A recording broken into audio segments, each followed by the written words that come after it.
وہ ایک مخصوص انوائرمنٹ میں مختلف طرح کے بیہیویئرز دیتا ہے، اور اگر اس کا بیہیویئر چینج کرنا چاہیں تو اس کا انوائرمنٹ چینج کر کے اس کے بیہیویئر میں چینجز لائی جا سکتی ہیں۔ یہاں سے فارمولا یہ پتہ چلا کہ جینز کے اوپر انوائرمنٹ کے اثرات بھی موجود ہیں، اور انوائرمنٹ کے اثرات جینیٹک لیول کے اوپر ہیں، یعنی کہ ماں کے پیٹ میں پلتا ہوا جو بچہ ہے وہ اپنے ارد گرد کے ماحول سے ریسیونگ بھی کر رہا ہے اور اس کے اندر چینجز بھی آ رہی ہیں۔ یہی چیز ہم نے انوائرمنٹ کے اثرات کو ہم دیکھتے ہیں کہ بچہ جب ماں کے پیٹ سے باہر بھی آ جاتا ہے تو باہر آنے کے بعد اس کا اسکول، اس کا محلہ، اس کا گھر، اس کے گھر کی اکنامک کنڈیشن، اس کا ملک کی پولیٹیکل سچویشن، اس کے معاشرے میں اس کے ماں باپ کے ذریعے سے ملنے والی اس کو روزی، اس کی اخلاقیات، یہ تمام کی تمام چیزیں اس کے انوائرمنٹ کو ہی ڈٹرمن کرتی ہیں۔ اور اس انوائرمنٹ سے جینز کے بنا ہوا، یعنی کہ ایک فزیولوجیکل جو ان سی باڈی ہے وہ انوائرمنٹل اثرات کے ذریعے سے اس کی شخصیت میں بہتری یا بدتری آنی شروع ہو جاتی ہے۔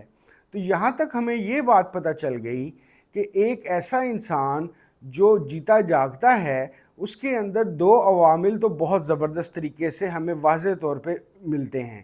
ایک اس کا فزیکلنس جو اس کی جینیٹکس کی وجہ سے آ رہا ہے، اور ایک اس کا انوائرمنٹل اثرات جو اس کے ارد گرد کے ماحول کی وجہ سے آ رہا ہے۔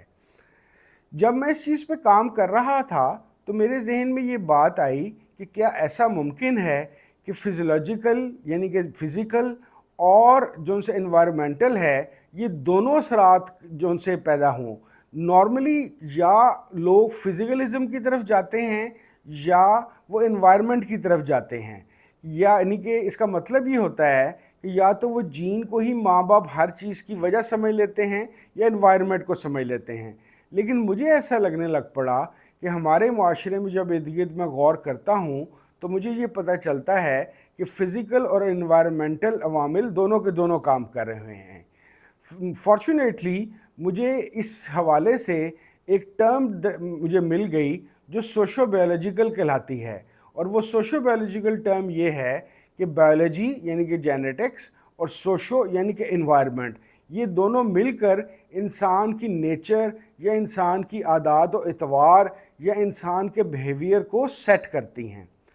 کیونکہ اس عرصے تک میں آہستہ آہستہ تصوف یا صوفیزم سے باقاعدہ طور پہ انٹروڈیوس ہو چکا ہوا تھا، تو میرے یہ ذہن میں آیا کہ کوئی نہ کوئی ایسی چیز بھی تیسرا فیکٹر موجود ہو سکتا ہے جو انوائرمنٹ کے اندر بھی موجود نہ ہو اور بایولوجیکلی جینیٹکلی بھی اویلیبل نہ ہو، بلکہ انٹیوشن کی مدد سے یعنی کہ ایک نان ایکسپیرینس کی وجہ سے کوئی الوہی طاقتیں یا کوئی اور طاقتیں جن کو متعلق ہم نہیں بھی جانتے وہ انسان کی نیچر کے اوپر اثر انداز ہو رہی ہیں اور اس کو ڈٹرمن کر رہی ہیں۔ چلتے چلتے میرے علم میں یہ بات آنی شروع ہوئی کہ ماں کے پیٹ سے لے کر مرتے دم تک، اور ماں کے پیٹ سے پہلے کی زندگی اور مرنے کے بعد کی زندگی، ایک ایسی دو پیریڈز ہیں انسانی لائف کے اندر یا لائف سائیکل کے اندر جہاں پہ ہمیں روحانیت یا طریقت جو ان سی ہے وہ یا تصوف کا جو اسباق ہیں وہاں سے بہت سارے سبق ملتے ہیں۔ وہ کیسے؟ وہ ایسے کہ بہت ساری ایسی چیزیں ہم جانتے ہیں یا ہمیں معلوم ہو جاتی ہیں جن کا بظاہر ہمارے آباء و اجداد کی میموری سے بھی تعلق نہیں ہوتا، اور وہ چیزیں ہم نے انوائرمنٹ سے بھی نہیں سیکھی ہوتی، لیکن وہ جسے کہتے ہیں کہ بجلی کے کوندے کی طرح، ایک بجلی کی سپارک کی طرح ہمارے دماغ میں آتی ہے اور ہمارا رخ چینج ہو جاتا ہے۔ تو دیٹ مینز کہ تین چیزیں ہو گئیں جس کی وجہ سے ہیومن نیچر ڈیولپمنٹ فارم میں جائے گی، ایک فزیکل یعنی کہ جینیٹک لیول، ایک سوشل یعنی کہ انوائرمنٹل لیول، تیسرا ایک اسپرچل لیول۔ میرا اب تک کی اسٹڈی کے مطابق ماننا یہ ہے کہ انسانی شخصیت کی جو پرتو ہے یا جو ایک خاص طرح کی ایک پرسنالٹی ڈیولپمنٹ ہوتی ہے اس کے اندر یہ تینوں عوامل ہی کام آتے ہیں۔ اب سوچنے والی بات یہ ہے کہ کیا جو سا اسپرچویلٹی ہے یا جو روحانیت ہے کیا اتنی طاقتور ہے کہ وہ جینیٹکس اور انوائرمنٹ کو سپرسیڈ کر جائے، یعنی کہ ان پہ حاوی ہو جائے؟ تو بعض دفعہ اس کا جواب ہاں میں ملتا ہے۔ وہ کیسے؟ وہ ایسے کہ ہم بعض دفعہ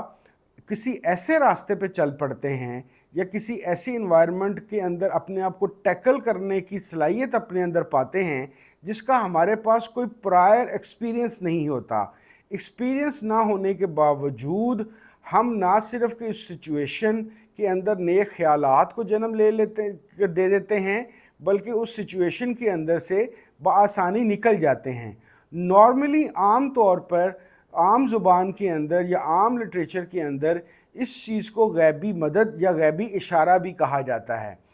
عام طور پہ سائنس کی بات کرتے ہوئے یا فلسفے کی بات کرتے ہوئے ایسا لگتا ہے کہ یہ جو غیبی اشارہ ہے یا غیبی مدد کا ایک کنسیپٹ ہے، یہ ایک سوڈو کنسیپٹ ہے، اس کی کوئی حیثیت نہیں۔ لیکن آپ اپنی زندگیوں میں اگر غور کریں تو آپ کی زندگیوں میں بے شمار ایسے واقعات جنم دیتے ہیں کہ جن کا نہ تو آپ کی فیملی کی ہسٹری سے کوئی تعلق ہوتا ہے اور نہ ہی آپ کی انوائرمنٹ سے کوئی تعلق ہوتا ہے، لیکن اس کے باوجود آپ اس سچویشن کو ریڈ بھی کرتے ہیں، ٹیکل بھی کرتے ہیں اور اس کے مطابق بھی چلتے ہیں۔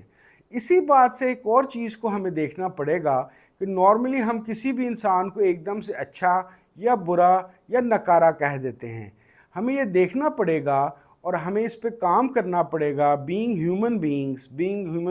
ہیومن اسپیشیز کہ اسپیشی کے طور پر کہ ہم یہ دیکھیں کہ اگر ہم کسی انسان میں تبدیلی لانا چاہتے ہیں یا بہتری کی طرف اس کو لے کے جانا چاہتے ہیں تو ہمیں اس کے تینوں اسپیکٹس پہ کام کرنا پڑے گا، اس کے فزیکل اسپیکٹ کے اوپر، اس کے انوائرمنٹل اسپیکٹ کے اوپر اور اس کے اسپرچول افیکٹ کے اوپر۔